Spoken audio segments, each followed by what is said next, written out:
Bismillahirrahmanirrahim, teman-teman semua, selamat datang di Zoom kita kali ini dalam sesi Tadabbur Al-Quran yang nanti insya Allah akan diisi oleh Kak Kurniati ya. Jadi mohon tunggu sebentar ya teman-teman, insya Allah segera akan kita mulai. Baik, terima kasih.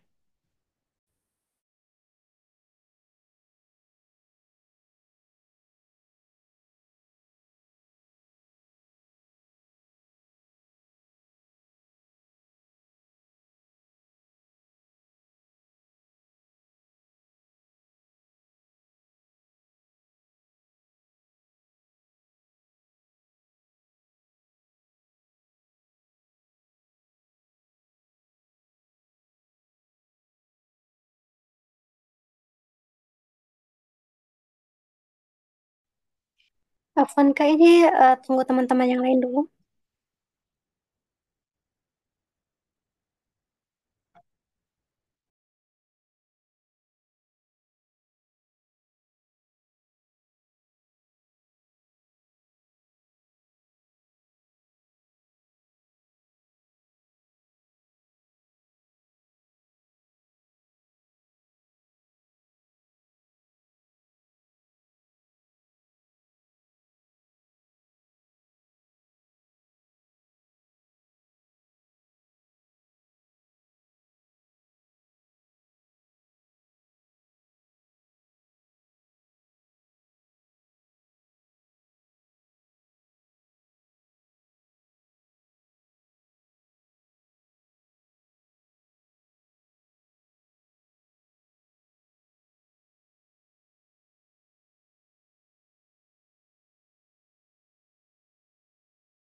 Baik, Bismillahirrahmanirrahim.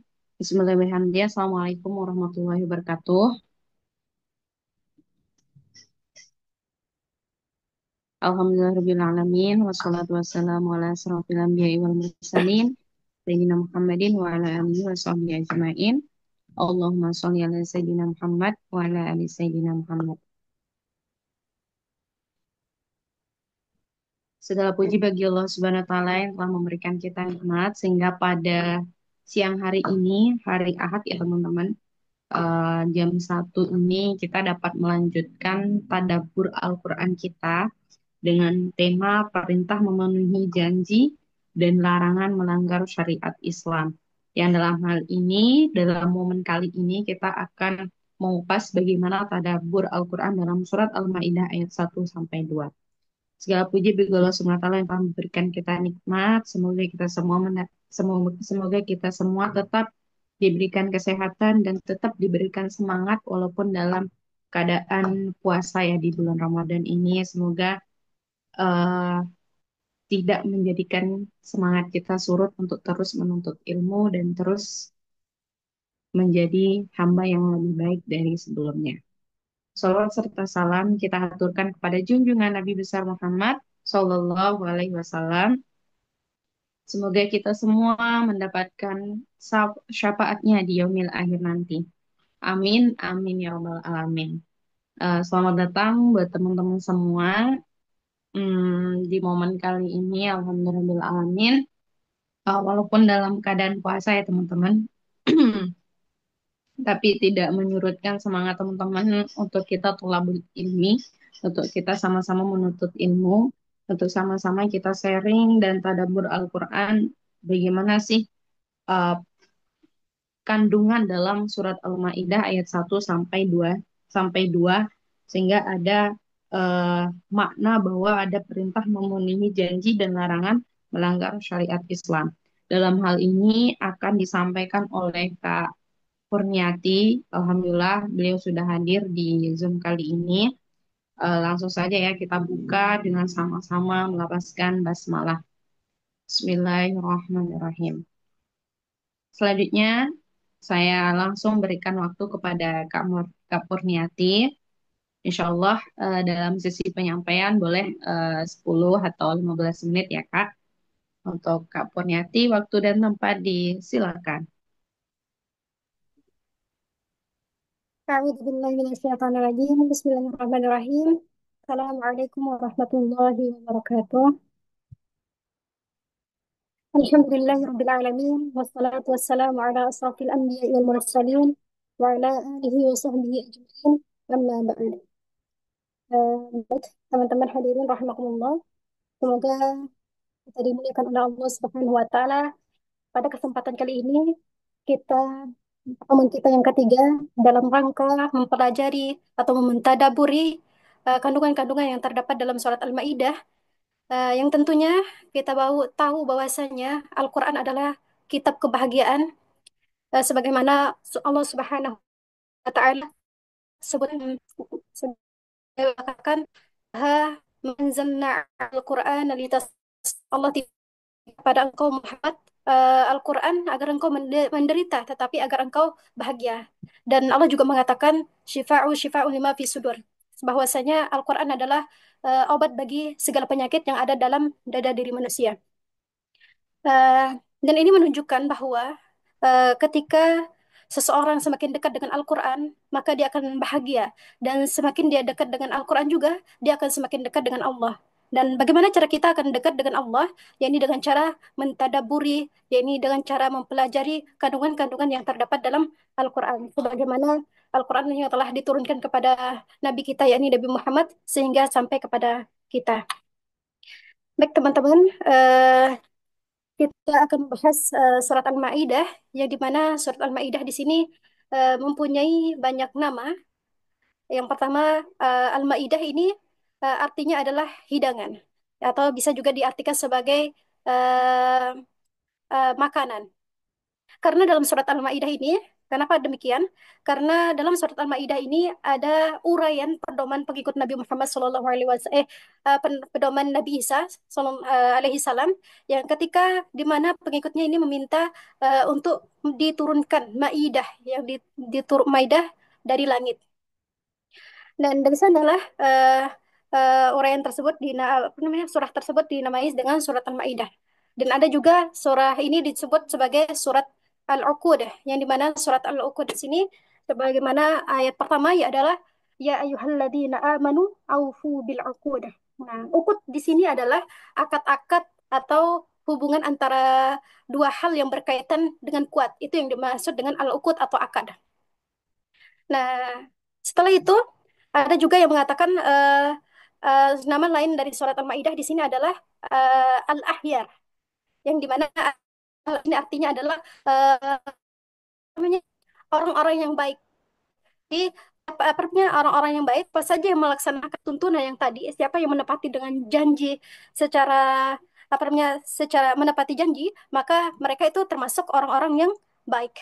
Nah, ada juga yang mengatakan ada nama lain dari surat Al-Maidah di sini adalah Al Al-Muqiz, yang dimana Al-Muqiz di sini ada artinya adalah eh, apa namanya? Al-Muqiz artinya eh, kemenangan atau penyelamat. Nah, di sini apa namanya?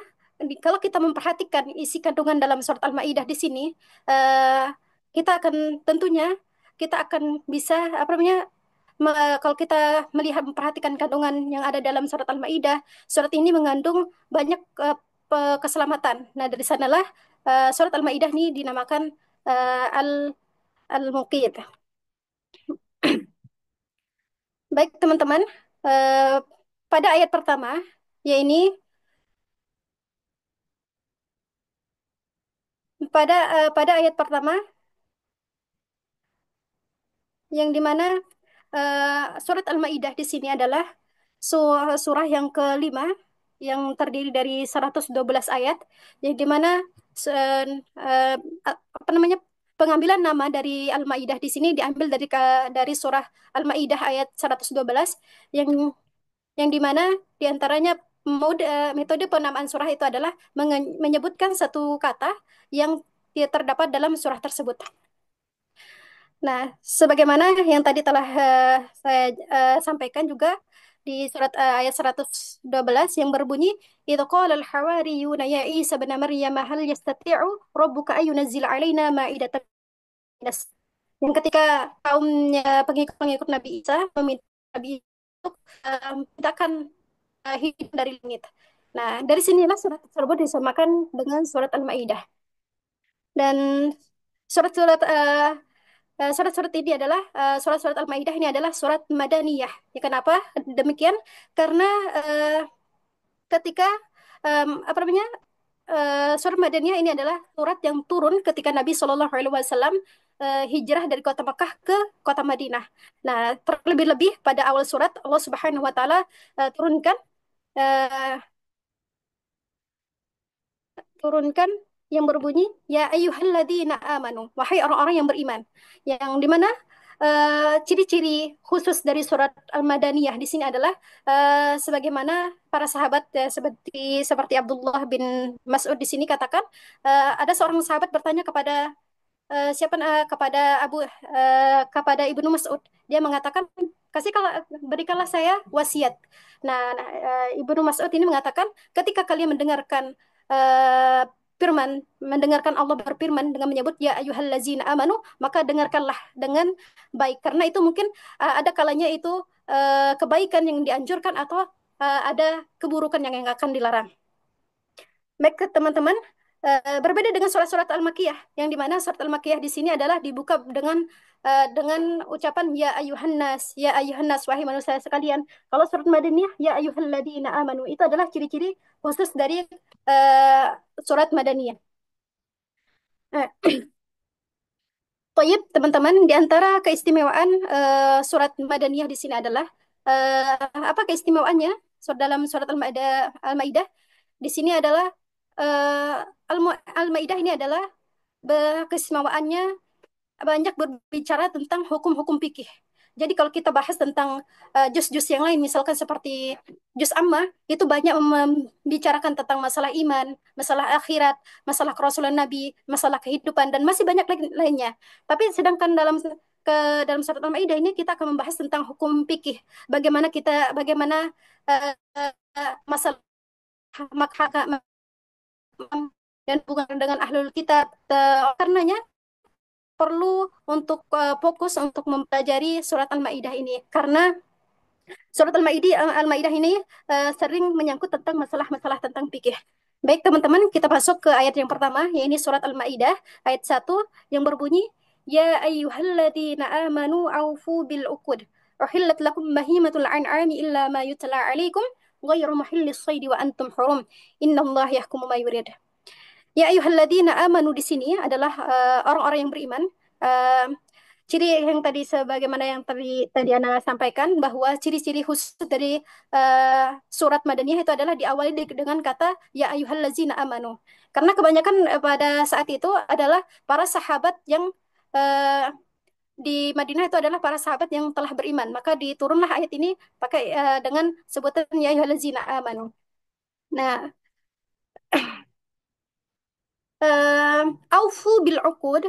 Aufu bil uqud di sini eh, artinya adalah diambil dari kata al-wafa, atau al-wafa itu artinya itmam, yaitu artinya menyempurnakan, menyempurnakan. Jadi seakan-akan Allah mengatakan bahwa wahai orang-orang yang beriman, aufu bil uqud, yaitu sempurnakanlah sempurnakanlah janji-janji kalian. Yaitu yang dimana al-uqud di sini, al-uqud itu artinya adalah janji-janji yang ditekankan. Jadi perjanjian yang ditekankan. Jadi maksud dari al-uqud di sini adalah yang ditekankan karena akad, karena akad. Jadi Allah mengatakan uhu bil uqud. Jadi Allah tidak hanya mengatakan tunaikanlah janji kalian, tapi sempurnakanlah janji kalian. Makanya Allah membuka ya ayyuhalladzina bil uqud ke apa namanya? Kemudian Allah akan tunaikanlah janji kalian. Di antara orang yang bisa menunaikan janji dengan secara sempurna tanpa mengurangi, itu adalah orang-orang yang beriman. Ya, tanpa mereka mengurangi, tanpa mereka membatalkan, tanpa mereka mengabaikan atau meremehkan.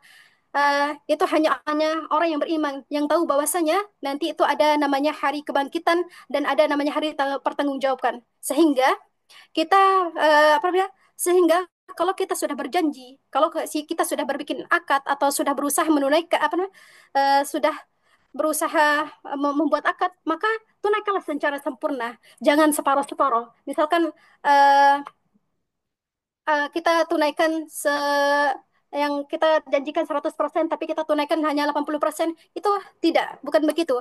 Yang dimaksud di akad di sini adalah tunaikanlah secara sempurna.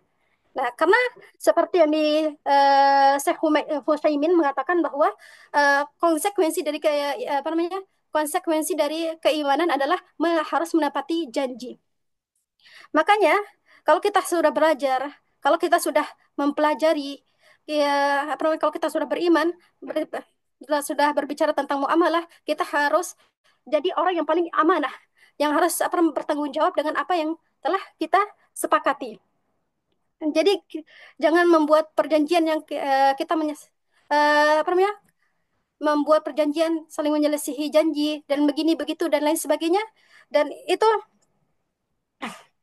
harus dipertanyakan keimanannya.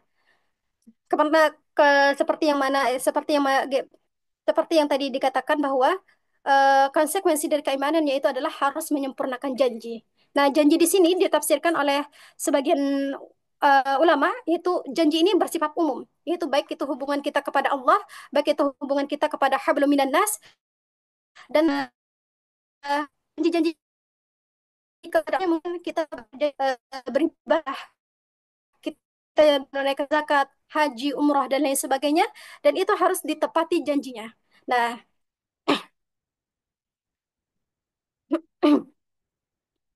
mungkin ketika kita berjanji kepada Allah, mungkin kita tidak tahu sama orang lain, tapi hanya Allah yang Subhanahu wa taala yang tahu. Jadi jadi jangan meremehkan perjanjian itu, karena konsekuensi dari perjanjian adalah harus ditunaikan, harus berusaha menjalani janji dengan sesuai dengan kesepakatan apa yang telah diucapkan. Dan ini dalil bahwasannya, kata para ulama, ini dalil bahwa asal perjanjian itu boleh, tetapi harus disempurnakan, harus ditunaikan janji tersebut. Seperti hadis Nabi Shallallahu Alaihi Wasallam yang berbunyi, al-muslimuna ala syurutihim, bahwasanya orang-orang Islam itu sesuai dengan kesepakatannya. Jadi apa namanya? Maka jalanilah, kecuali ada syarat-syarat syariat yang bertentangan dalam perjanjian tersebut, yang gimana, illa syaratan halalan haraman wa haraman halalan, kecuali syariat yang mengharamkan sesuatu yang halal atau yang haram, yang mengharamkan menghalalkan sesuatu yang haram, itu tidak boleh.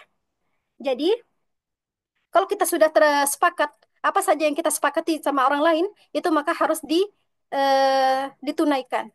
Sebagaimana tadi perintah Allah Subhanahu wa taala, aufu bil uqud, maka tunaikanlah secara sempurna akad-akad tersebut. Nah, kemudian Allah Subhanahu wa taala berfirman, uhillat lakum bahimatul an'am. Nah, uhillat lakum bahimatul an'am di sini dihalalkan bagi kalian bahimatul an'am. Bahimatul an'am di sini ternak.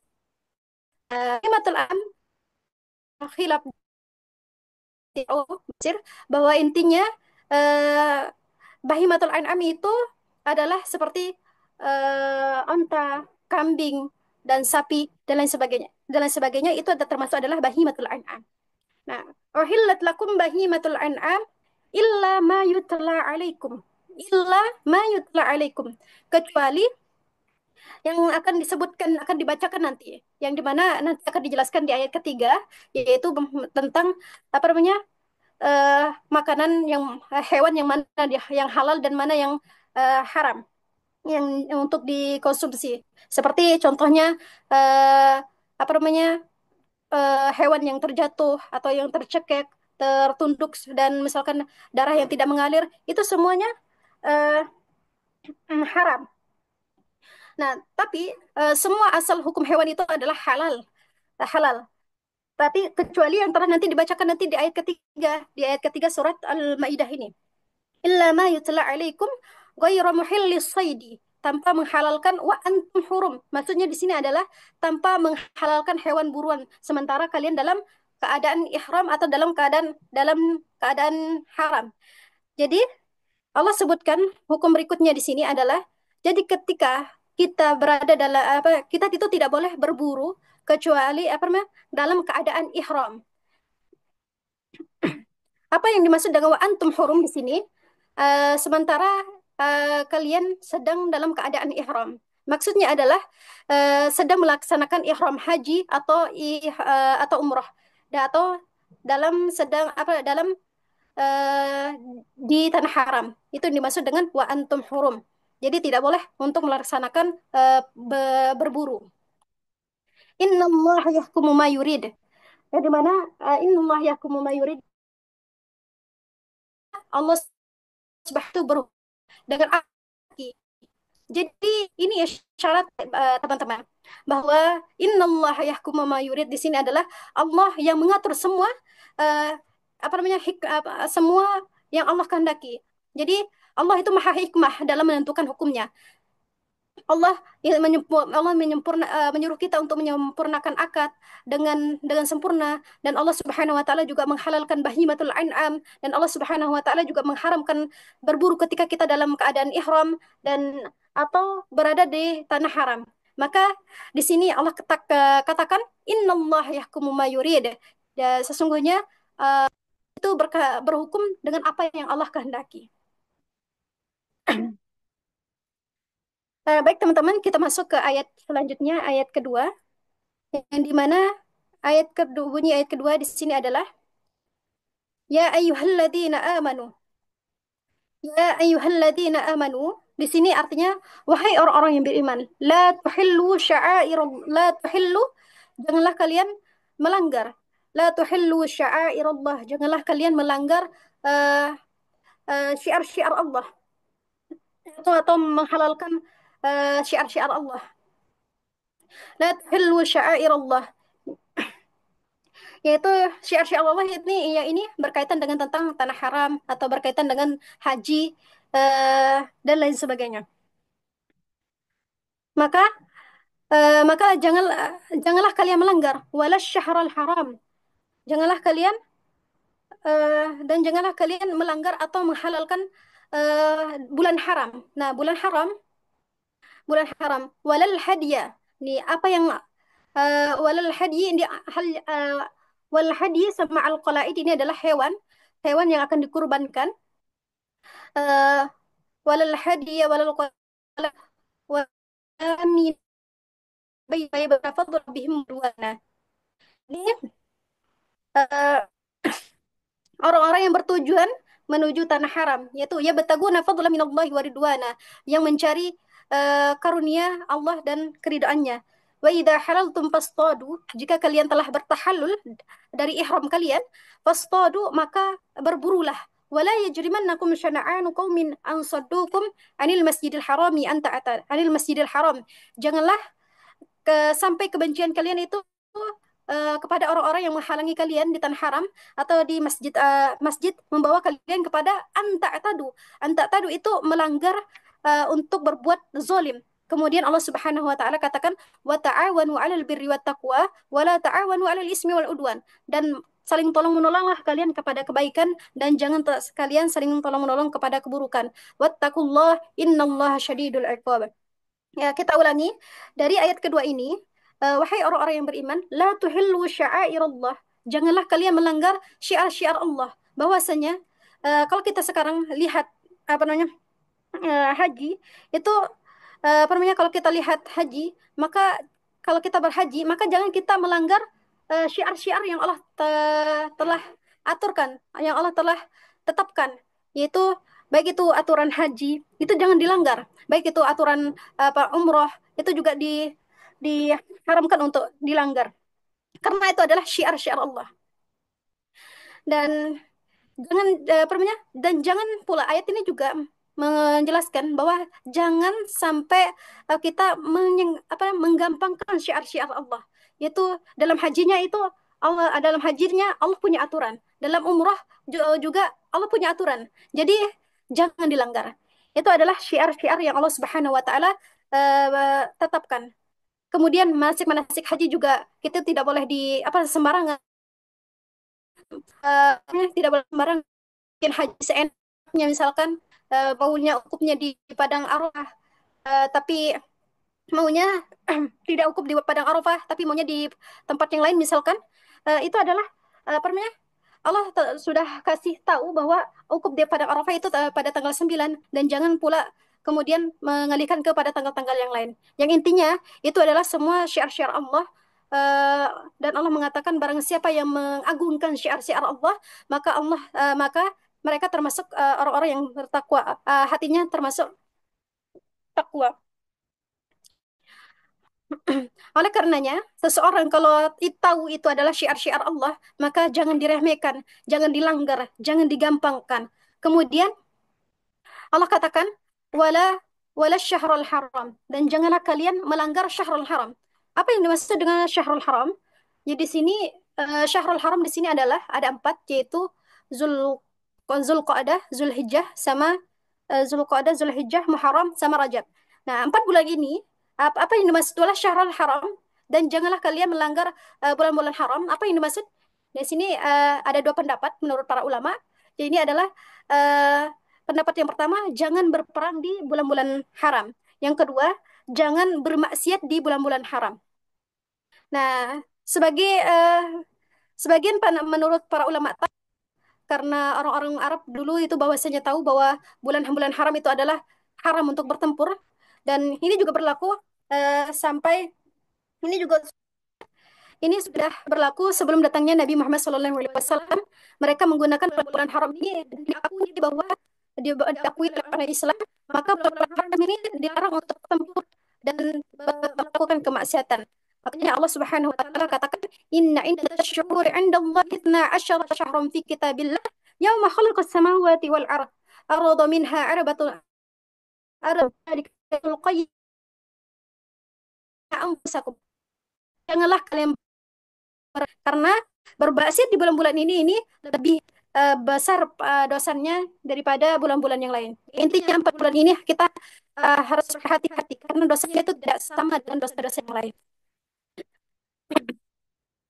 Pendapat yang kedua mengatakan bahwa uh, tadi selanjutnya, hmm, walal walal qalaidah. Al qalaid di sini adalah hewan-hewan yang dihadiahkan kepada tanah haram, yaitu al-hadiyu.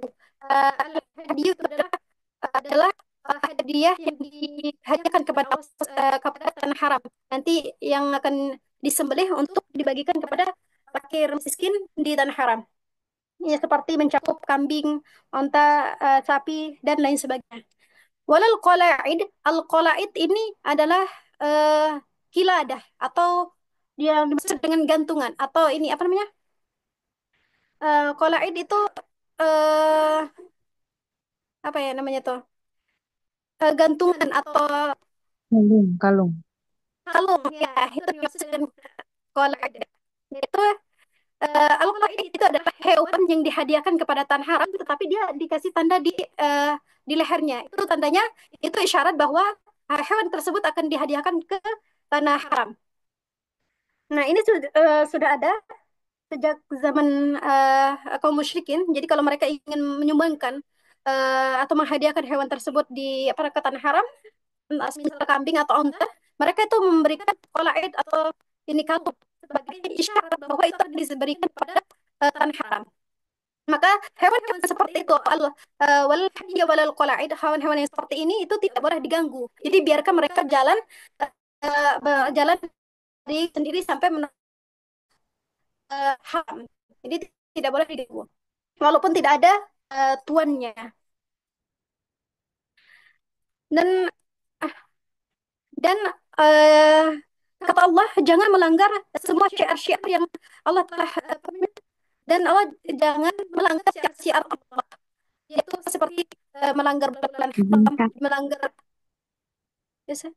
Izin tinggal 2 menit lagi, Kak. Ah, iya kan. Eh, Selanjutnya, eh walau qala'id walal wala aminal baital harama yabtaguna fadlan min rabbihim wa ridwana wa idza halaltum fastadu wala yajrimannakum shana'anukum min an saddukum 'anil masjidil harami an ta'tadu. Ya, di sini wala yajrimannakum shana'anu qaumin. Di sini janganlah kalian saling membenci terhadap sesuatu kaum yang dahulu pernah eh, pernah menghalangi kalian di Masjidil Haram.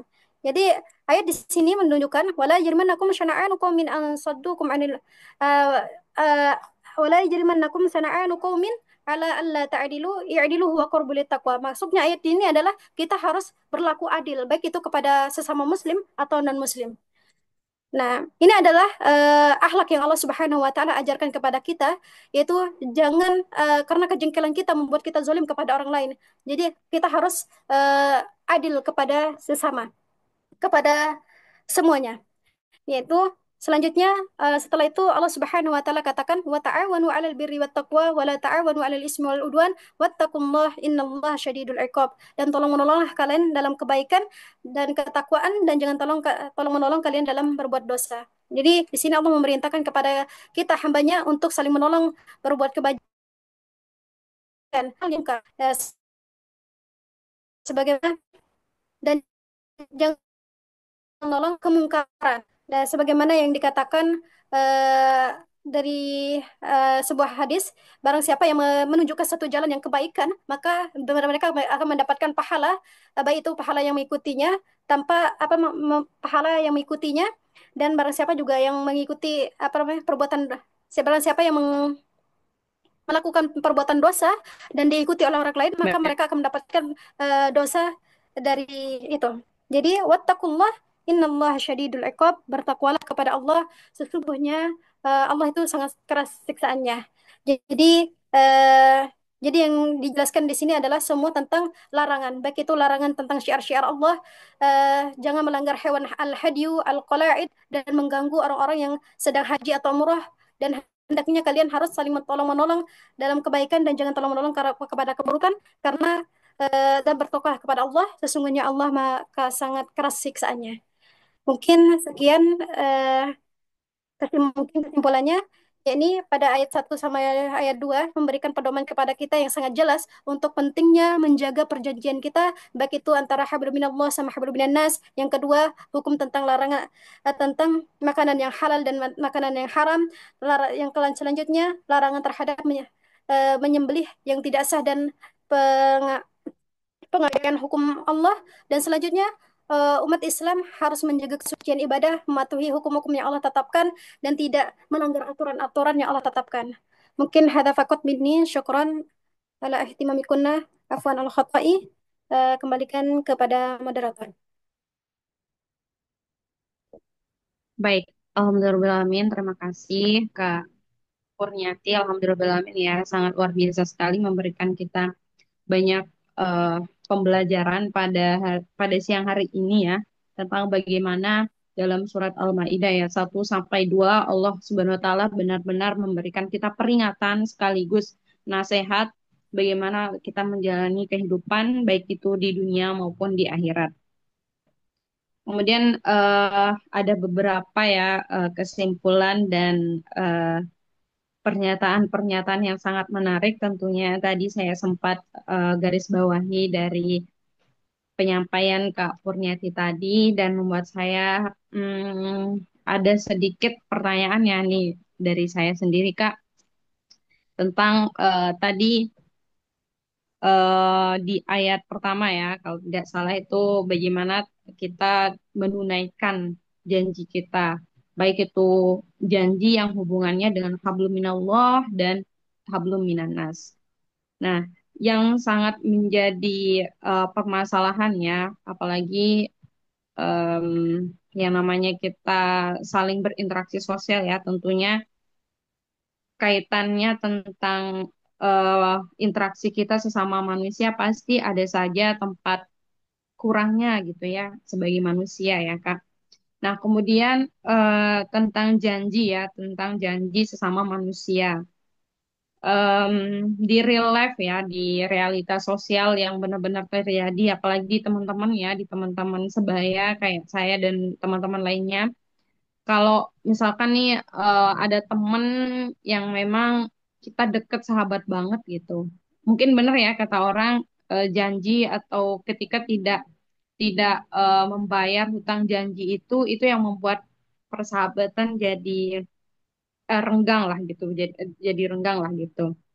Nah, kemudian apa sih yang harus kita lakukan eh, sebagai pemberi hutang itu misalkan Kak, kan misalkan kita teman kita atau sahabat kita ini janji oh 5 hari saya bakalan eh, tunaikan itu janji saya untuk mengembalikan uang itu. Nah, tapi ternyata tidak ada nih Kak. Nah, sebagai sahabat kadang kayak nggak enak gitu kan. Namanya aja sahabat kita kenal baik, bahkan mungkin dari A sampai Z kita udah tahu gitu kan. Nah, gara-gara hutang janji, nah kayak gini jadinya. Gimana sih menurut Kak Kurniati kiat kita untuk sebagai apa namanya sebagai seorang sahabat gitu. Di satu sisi ada hutang atau janji yang belum tertunaikan, di satu sisi juga kita menghargai perasaannya si sahabat kita. Itu sih, Kak. Terima kasih. Mungkin boleh dijawab, Kak. Jadi soal yang pertama gimana Kak? Pertanyaan yang pertama, ya, bentar. Pertanyaan yang pertama itu sih tentang bagaimana cara kita sebagai seorang sahabat gitu. Yang tadi teman kita di satu sisi dia ada hutang atau janji yang belum tertunaikan, tapi di satu sisi kita menghargai dia gitu, menghargai perasaannya. Jadi kadang kita nggak enak gitu buat menagih janjinya gitu.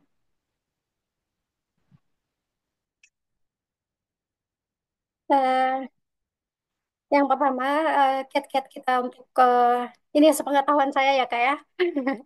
Jadi cara kita gimana cara kita kiat-kiat kita untuk menjalani janji-janji kita yaitu dengan cara pertama yaitu berkomitmen dengan apa berkomitmen dengan tulus. Jadi kepada yang waktu pertama kita harus ada komitmen kepada seorang yang orang yang meminjam. Jadi komitmen dengan niat yang tulus yaitu yang dimana langkah pertama ini di sini harus menunaikan untuk memanji dan orang yang janji apa yang di juga karena seperti yang tadi dijelaskan bahwa janji itu akan nanti dia akan dipertanggungjawabkan dan kita juga ya sebagai yang kita yang meminjam itu juga harus kita ingatkan bahwa kamu ini mempunyai apa namanya utang itu adalah salah satu kiat-kiat kita untuk apa namanya untuk mengingatkan teman-teman kita yang kadang eh, lupa mungkin dengan apa dengan utang-utangnya atau janji-janjinya dan kita sebagai yang ingat maka kita harus mengingatkannya Se seperti itu Kak.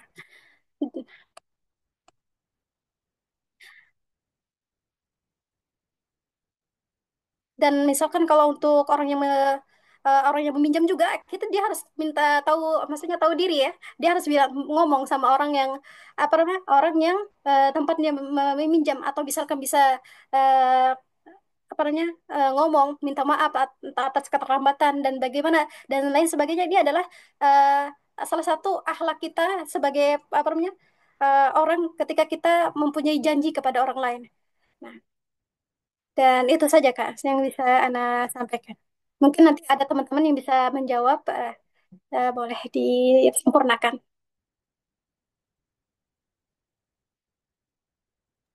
Oke, baik, mungkin ada yang mau menambahkan atau mau ada koreksi teman-teman semua boleh dari Kak Wansyah atau Kak Painal juga boleh tentang pertanyaan tadi. Mungkin ada sebelum saya lanjut. Oke, baik. Izin Kak, mungkin Oh ya, mungkin sedikit saya tambahkan ya terkait dengan ini. Sedikit oke Kak mungkin Painal. dari pengalaman saya juga. Memang kalau kita berbicara, ini mohon maaf suara saya agak serak karena sedang kurang sehat. Kalau kita berbicara tentang hutang piutang, tentu ini masuk ke dalam bagaimana hubungan sosial kita antara sesama. Karena memang ini dalam satu konsep sebelum saya masuk ke konsep agama, dalam konsep sosiologi itu ada istilah ketika kita sudah semakin dekat dengan orang, maka kita akan semakin, mohon maaf ya, batasan itu akan semakin terpinggirkan.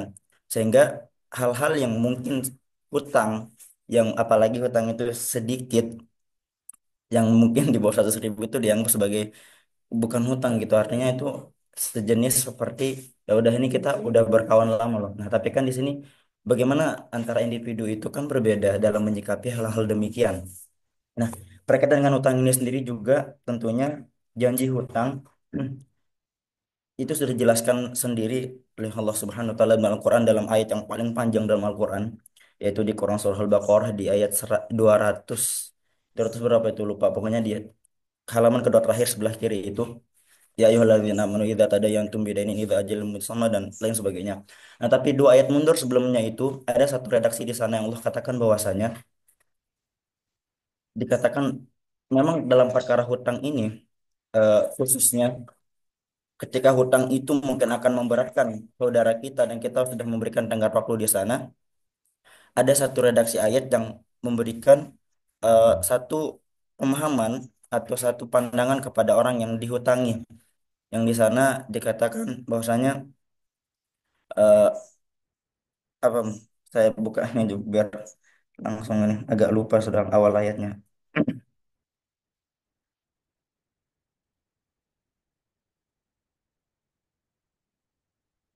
Oke. Wa in kana dzu usratin fanadhiratun ila maisarah wa an tasaddaqu khairul lakum in kuntum ta'lamun. Jadi jika orang yang berhutang pada kita itu dalam kondisi sulit, maka berikanlah kelapangan sampai berapa hari tenggat waktu. Nah, ini kaidah dalam kitab Al-Muamalah yang kita jelaskan dalam Al-Qur'an. Wa anta shaddaqu khairul lakum in kuntum ta'lamun, dan apabila kita bersedekah atau kita mengikhlaskan hutang itu, maka itu akan lebih baik bagi kita. Nah, tapi tentunya di sini beda-beda lagi bagaimana kondisi kita gitu. Ini saya punya cerita yang baru baru kemarin tentang hutang ini juga, Kak. Dan kita melihat bagaimana kondisi orang yang menghutangi kita. Ada kakak senior saya di organisasi wartawan, karena saya juga berkecimpung di dunia jurnalistik. Tiba-tiba ngechat minta eh, pinjam hutang, minta 300.000, katanya untuk anak yang berobat masih sakit di rumah sakit. Nah, katanya 2 3 hari akan mengganti gitu kan. Tapi setelah beberapa hari saya berikan waktu sampai 1 minggu, di saat saya membutuhkan ternyata belum ada. Di hari berikutnya besoknya itu dia janjikan insya Allah segera. Tapi di beberapa saat setelah itu ternyata dia update status di WA, anaknya makin parah di rumah sakit. Nah, artinya dalam hal ini saya juga sebagai orang yang punya uang itu tidak akan mungkin akan tega gitu kan, sebagai rasa kemanusiaan saya untuk menagih dalam kondisi yang begitu sulit gitu. Nah, artinya di sini dalam satu sisi kita sebagai orang yang dihutangi bagaimana memberikan kelapangan dan juga dari kelapangan dada kita untuk mereka, dan bagaimana mereka akan sadar juga akan tanggung jawab mereka bahwasanya itu bukan uang mereka dan harus dikembalikan begitu. Dan untuk bagaimana kondisi dengan kawan dekat kita, kalau itu kawan dekat tentunya banyak yang eh, menjadi ya tafarruq gitu kan, menjadi berpisah gitu kawan-kawan ini. Kalau dari saran saya, jika itu masalah masih tentang masalah duniawi masih bisa bicarakan secara keluargaan dan ya tidak sepantasnya begitu. Walaupun ini memang itu mencerminkan bagaimana kualitas keimanan kita terkadang, karena banyak bahkan keluarga adik kakak yang cekcok sampai saling bunuh itu gara-gara warisan, gara-gara hutang dan juga hal-hal yang mungkin itu bersifat duniawi. Jika Allah sudah memerintahkan untuk kita bersedekah dan itu akan lebih baik bagi kita, maka di sini diuji bagaimana keikhlasan kita dalam mempercayai bahwasanya Allah itu memiliki janji yang sangat indah di depan yang kita tidak ketahui begitu. Itu mungkin ya. Oke, baik. Alhamdulillah. Masya Allah. Terima kasih banyak, Kak Final, atas tambahannya tadi ya. Sangat menarik sekali ya. Apalagi istilah dalam sosiologinya yang sangat luar biasa. Semakin dekat dengan seseorang, maka batasan itu terpinggirkan. Benar kan ya? Benar ya, Kak? Sangat luar biasa sekali tambahan dari Kak Final tadi mengenai utang piutang ya. Yang memang janji utang piutang ini memang sangat rentan sekali dalam lingkungan sosial kita. Baik, mungkin teman-teman ada yang mau bertanya sebelum saya lanjut. Bagaimana? Kak Kurniati masih di Zoom.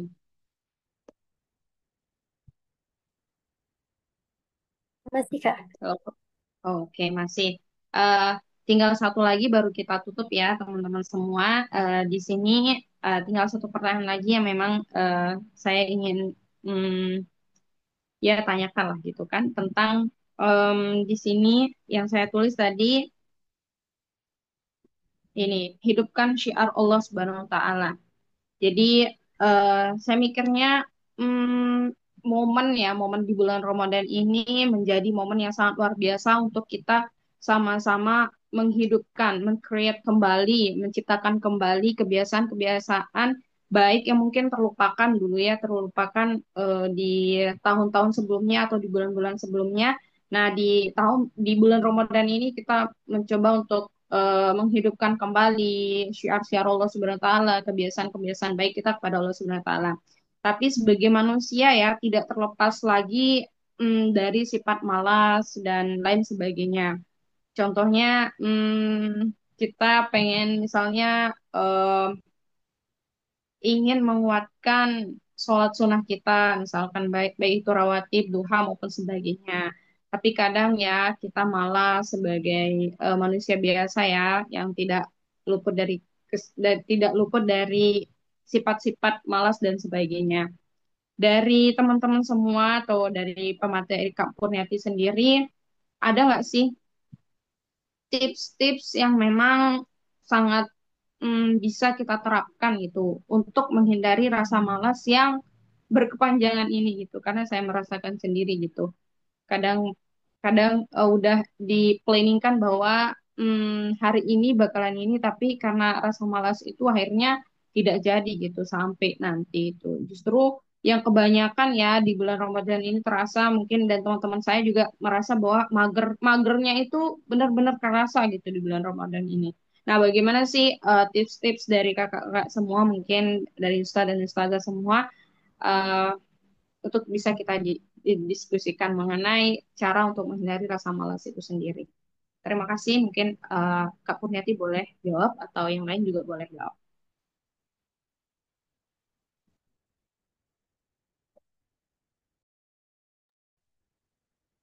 Mungkin dari Kak Kurniati dulu, boleh.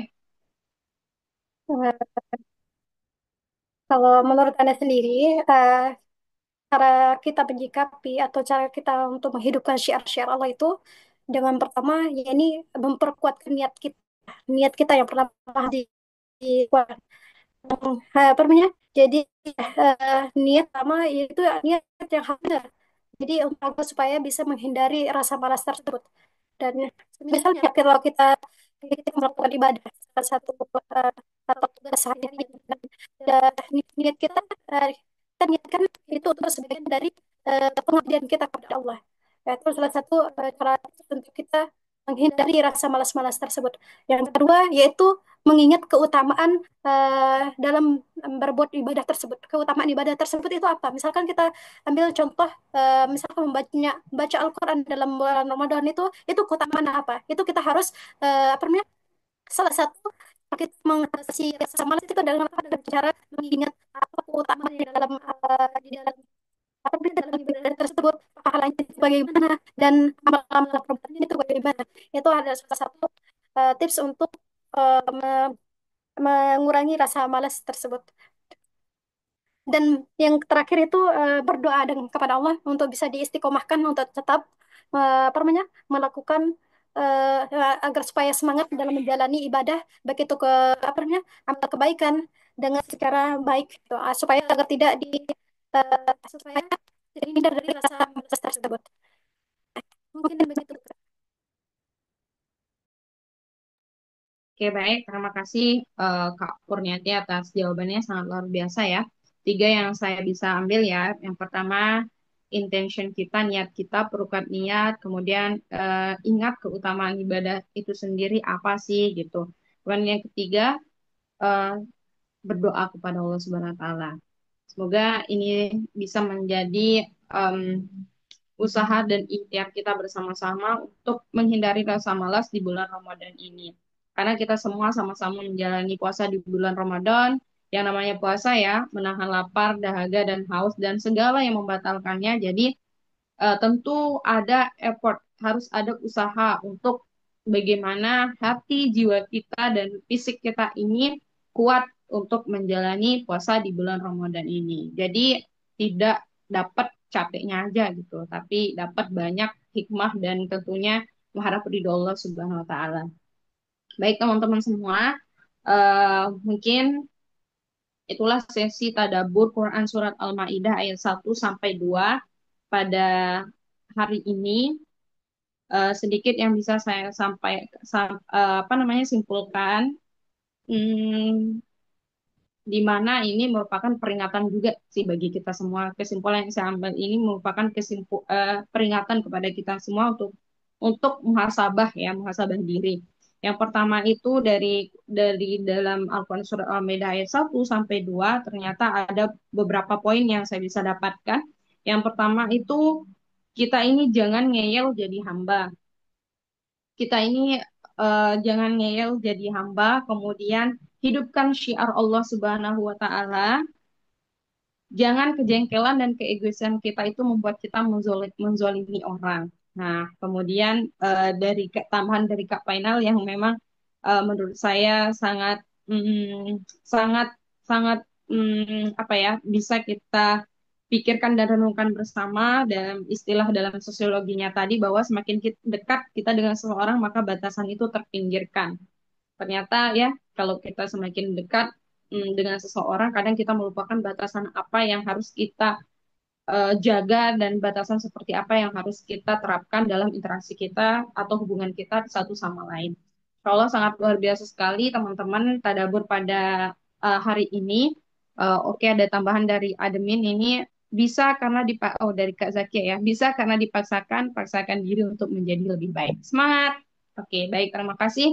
Tambahan dari Kak Zakia, terima kasih buat teman-teman dari Kak Owansyah, Kak Painal, Kak Kurniati juga yang sudah meluangkan waktu pada siang hari ini. Semoga puasa kita semua diridhoi oleh Allah Subhanahu wa taala, ibadah kita lancar dan segalanya lancar. Semoga kita bisa menghindari rasa malas itu. Kalau kata Kak Zakia tadi, paksakan diri dan semangat. Baik, maka kita tutup tadabbur pada siang hari ini dengan sama-sama melapaskan hamdalah dan doa kafaratul majlis. Alhamdulillah rabbil alamin. سبحانك اللهم وبحمدك أشهد أن لا إله إلا أنت أستغفرك وأتوب إليك.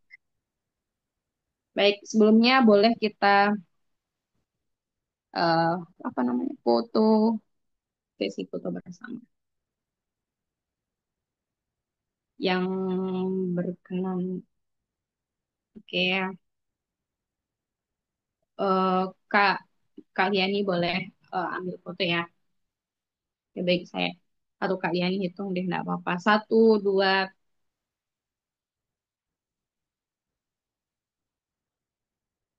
Oke, baik. Sudah.